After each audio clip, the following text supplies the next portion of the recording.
Greetings to all lovers of unusual historical events. Have you ever heard of a war that started because of a pig?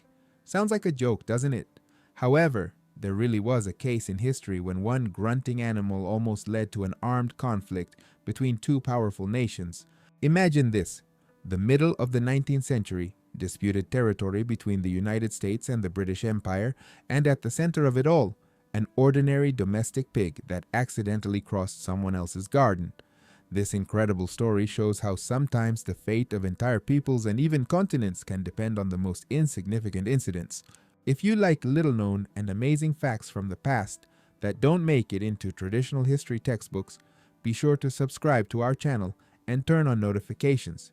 Every week we tell about historical curiosities, unexpected twists of fate, and events that could have completely changed the world as we know it. And today we'll dive into the story of the so-called Pig War, an international incident that began with the most ordinary event but almost escalated into a full-scale military conflict between the United States and Great Britain. So, let's travel back to 1859. The setting is San Juan Island, located between the present-day state of Washington and the Canadian island of Vancouver. At that time, the ownership of this island was the subject of a territorial dispute between the United States and the British Empire. The Oregon Treaty, signed in 1846, established the border between British and American possessions along the 49th parallel. However, the treaty's wording regarding the maritime boundary in the San Juan Archipelago area was ambiguous. The Americans believed the boundary should run through the Harrow Strait, which would make the archipelago islands American territory. The British insisted on the Rosario Strait, which would leave the islands to Great Britain. As a result of this diplomatic uncertainty, both American farmers and employees of the British Hudson's Bay Company, which had established a sheep farm there, settled on San Juan Island. Both sides considered the island their territory, but for the time being coexisted relatively peacefully. Everything changed on June 15, 1859, when American farmer Lyman Cutlar discovered a black pig belonging to the Hudson's Bay Company in his garden. The animal was eating his potatoes, and the enraged farmer, who had already faced this problem before, grabbed his rifle and shot the pig. It would seem like an ordinary domestic conflict, thousands of which happened on farm boundaries all over the world. However, this incident took on a completely different scale due to the tense political situation. The pig's owner, Irish livestock farmer Charles Griffin, who worked for the Hudson's Bay Company, demanded compensation of $100, a sum many times exceeding the actual value of the animal. Cutlar offered to pay $10, which was a fair price for a pig at that time, but refused to pay more. Then, representatives of the Hudson's Bay Company threatened to arrest the American and take him to Victoria, the capital of the British colony on Vancouver Island, for trial. This threat caused a violent reaction among American settlers on the island. They appealed for protection to American authorities, fearing that the British would begin arresting American citizens and expelling them from territory that the United States considered its own. In response to this appeal, Brigadier General William Harney, commanding the Oregon Department of the American Army, sent a company of 66 infantry soldiers to the island under the command of Captain George Pickett, who would later become famous during the American Civil War. On July 9, 1859, American soldiers landed on San Juan Island and set up camp on a hill overlooking the harbor. Captain Pickett declared the island United States territory and warned that he would defend American citizens from any encroachments by the British. Learning of the American troop landing, British Columbia Governor James Douglas immediately sent 3 warships to the island. The British were outraged by what they considered American occupation of their territory. Over the following days, tension escalated. By July 30th, 5 British warships with 70 guns and 2,000 soldiers on board were stationed off the coast of San Juan. The Americans had by then strengthened their contingent to 450 men and begun building fortifications. Captain Pickett, despite the overwhelming superiority of British forces, declared that he would not leave the island. When British Captain Geoffrey Hornby suggested joint occupation of the island, Pickett replied, "Captain Hornby, we must not let these matters lead us to conflict, but if you land your troops on this island, I will be forced to open fire." The situation was on the brink of armed confrontation. Interestingly, at this critical time among the British officers was Admiral Robert Baines, who had arrived on his flagship Ganges. Baines had orders from the Admiralty to avoid conflict with the Americans if possible.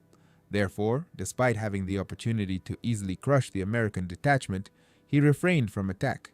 Instead, the British continued to demonstrate military might, hoping the Americans would yield without a fight. In August 1859, news of the conflict finally reached Washington and London.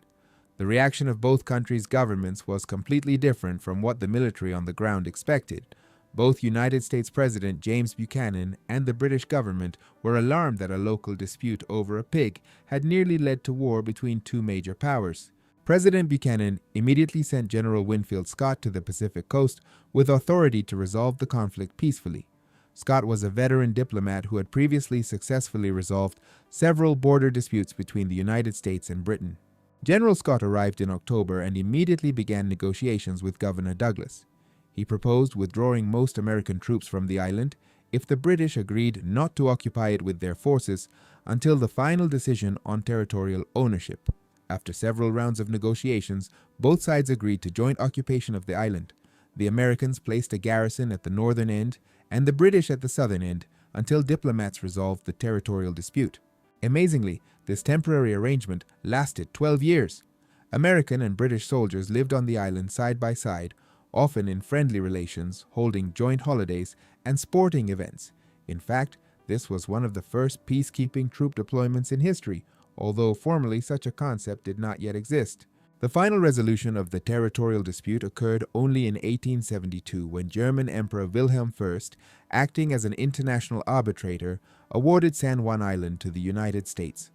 On November 25th of that year, British troops left the island, ending the Pig War, a conflict in which, fortunately, the only casualty remained that very pig. This story brings a smile, but it could actually have had quite serious consequences. Imagine if the British admiral's nerves had given way and he had ordered fire to be opened on American positions, or if impulsive Captain Pickett had decided to attack British ships. The world could have witnessed a third Anglo-American war, which, given the military and economic potential of both powers in the mid-19th century, would have been much more destructive than previous conflicts, and all this because of one pig that wandered into someone else's garden. However, the story of the Pig War is interesting not only for its anecdotal nature, it demonstrates several important aspects of international relations of that time. First, it shows how inaccuracies in international treaties can lead to serious conflicts. The Oregon Treaty's wording about the maritime boundary was so vague that it allowed both sides to consider themselves right. Second, this story illustrates the role of personalities in historical events. If not for Admiral Baines' restraint and General Scott's diplomatic talent, the conflict could have taken a completely different turn. It's also interesting to consider the broader historical context of the Pig War. It occurred just 2 years before the start of the American Civil War. One can only imagine how this internal American tragedy would have developed if the country had simultaneously been at war with Great Britain. Perhaps the Civil War itself would not have begun, as an external conflict could have temporarily united North and South against a common enemy, or more likely, Britain could have actively supported the Confederacy, making Union victory much less likely. For the British Empire, conflict with the United States was also extremely undesirable. At that time, Britain was involved in numerous colonial enterprises around the world, including the recently concluded Indian Rebellion. War with the United States would have diverted valuable resources from maintaining control over the vast empire and could have undermined British influence in other regions. The fate of the main characters in this story also deserves attention. Captain George Pickett, who so decisively defended American interests on San Juan Island, became a Confederate general just a few years later and led the famous Pickett's Charge at the Battle of Gettysburg, one of the most tragic and bloody battles of the Civil War.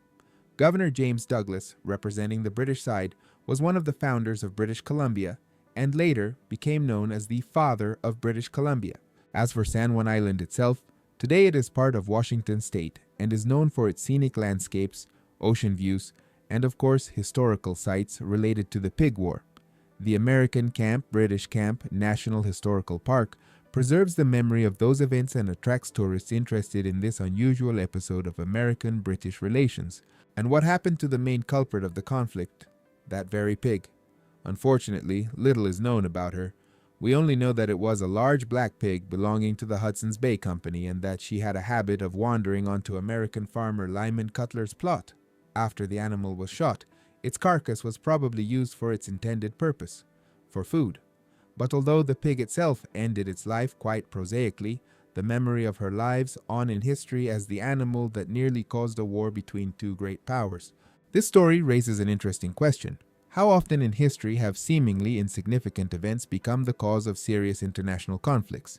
In fact, there are quite a few such examples. Let's recall at least the War of Jenkins' Ear between Great Britain and Spain in the 18th century, which began after the Spanish Coast Guard cut off the ear of British captain Robert Jenkins, or the Football War of 1969 between El Salvador and Honduras, when tension between the countries reached its peak after a football match. These examples show that sometimes even the most insignificant incidents can become a trigger for conflict if there are deeper contradictions and tensions. Returning to the Pig War, it's worth noting that it left a mark not only in history but also in culture. The events of those days became the subject of books, films, and even musical works. Historical reenactments are held annually on San Juan Island, allowing tourists and locals to immerse themselves in the atmosphere of those days and better understand how an ordinary pig nearly changed the course of history. Particularly interesting is the fact that the joint occupation of the island by American and British troops for 12 years proceeded almost idyllically. Soldiers of the warring sides not only did not conflict but actively communicated, held joint holidays, sports competitions, and even organized theatrical performances. This is a vivid example of how ordinary people, soldiers of opposing armies, can coexist peacefully when politicians give them such an opportunity. Perhaps this is one of the most important lessons of the Pig War. Today, when international conflicts often arise due to disagreement of positions and inability to find compromise, the story of the Pig War reminds us of the importance of diplomacy, patience, and readiness to seek peaceful solutions. The fact that a potentially destructive conflict was resolved without a single shot being fired, not counting the shot at the pig, is evidence that even in the most tense situations, there is always an alternative to military solution. Also noteworthy is the role of international arbitration in resolving the conflict. Turning to the German emperor as a neutral third party for the final decision on the territorial dispute was an advanced practice for that time. Today, such an approach is the foundation of international law and the activities of organizations like the United Nations International Court of Justice. The Pig War became one of the early examples of successful application of this principle. In conclusion, we can say that the story of the Pig War is not just a funny historical anecdote. It's a lesson about how easily insignificant incidents can escalate into serious international crises, and at the same time, an example of how common sense, diplomacy, and readiness for compromise can prevent tragic consequences. This is a story about human errors and wisdom, about tension and reconciliation, about how one pig nearly changed the course of world history, but ultimately led to strengthening peaceful relations between two great powers. I hope this story was as fascinating for you as it was for me when studying it. If you enjoyed our journey into the past, don't forget to like, subscribe to the channel, and turn on notifications so you don't miss new episodes about unusual and little-known historical events. And in the comments, tell us whether you've heard about the Pig War before and what other unusual historical conflicts you know about. Maybe you know other examples when an insignificant incident nearly led to serious international consequences. In future episodes, we'll continue exploring amazing turns of history that for one reason or another didn't make it into school textbook pages, but didn't become less interesting or significant because of it. History is full of surprises, and sometimes the most insignificant events can have the most unexpected consequences. Until we meet again.